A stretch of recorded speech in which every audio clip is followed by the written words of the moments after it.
Welcome back to this week's At the Bar series with Rosie, editor of AdNews. Now, we do have a bit of thunder hitting in now and no doubt rain on a tin roof hitting us soon, so excuse that if it kicks in the next few minutes. So, Rosie, talking of thunderstorms and rain, industry challenges, what do you see being some of the big things that face this industry as major challenges? I mean, there's a few. It's a constantly challenged and disrupted industry, and that's a good thing. But some of the bigger kind of more big picture challenges, I think, is there's a real problem at the moment with short-term planning and short-term thinking in the business. And it comes down to financial pressure from shareholders, from businesses to drive growth and make money. That's what business is about.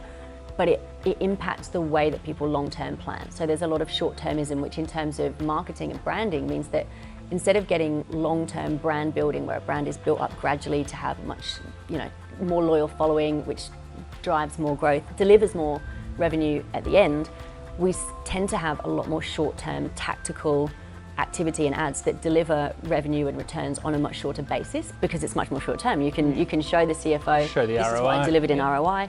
There's only so long that a short-term strategy will work. So at some point we need to start thinking a bit more long-term. Long-term, definitely. So in the advertising space, there is so much noise, and also obviously in the journalism space of getting messages out there. Advertising's everywhere, stories are everywhere, people have got ad blockers. How do you cut through the noise? I think in terms of content as a journalist and what we try and do, it always comes from the strength and quality of your content, and that's the way we position ourselves.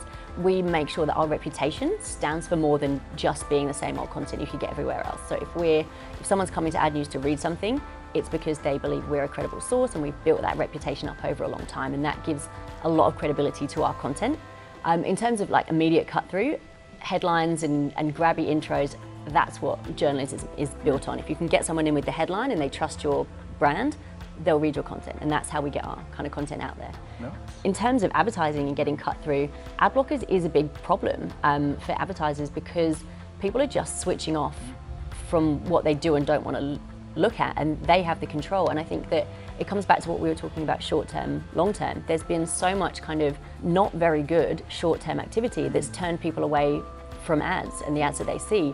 But if there's a bit more long-term strategy and a bit more kind of quality control. Make your ads something that people want to see and want to engage with. Exactly that. So if a brand is coming up with branded content or adverts or anything that is genuinely compelling, interesting, entertaining, funny, then people are going to want to watch that, and you circumvent that problem of ad blockers. Yeah, definitely.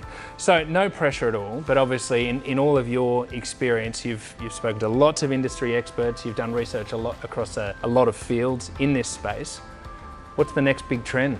I think this is always a tricky question, and I think there are a lot smarter people than me. We'll play this video back a few years later when we do another. See what I got right. I think that it's a really difficult one to look at. I mean, we talked last week about measurement. Measurement is a big issue for advertisers, for marketers, and there's a lot of things changing and evolving in how you can do that, and coming through with the types of metrics that really give you comparable measurement across different channels. I think that's a big thing that's going to really ramp up next year.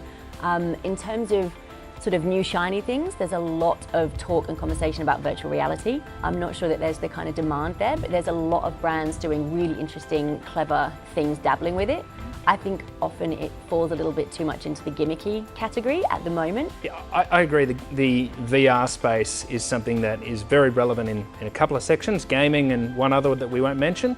Anywhere else, I don't really see the relevance for it. Training, there are certain areas, but that's really it for now. But as you said, as it moves forward, it will evolve and eventually get there. So what else have you got? So the other thing that I think next year we'll see a lot more, and this comes a lot more from conversations with marketers and CMOs, is that there's almost a bit of a backlash against the data and the digital, because there's been a few kind of negative things come out that the digital platforms maybe aren't measuring in quite such a robust way as they should be, and there's been a lot of blind trust in those and a lot of reliance on data. And I think that we might start to see a bit of a swing back for marketers using a bit more gut instinct, to maybe falling a bit more to the arts rather than the science side of marketing. And I think that that's a really interesting dynamic, and I think that's where marketers really show their smarts, is when they can balance the arts and the science.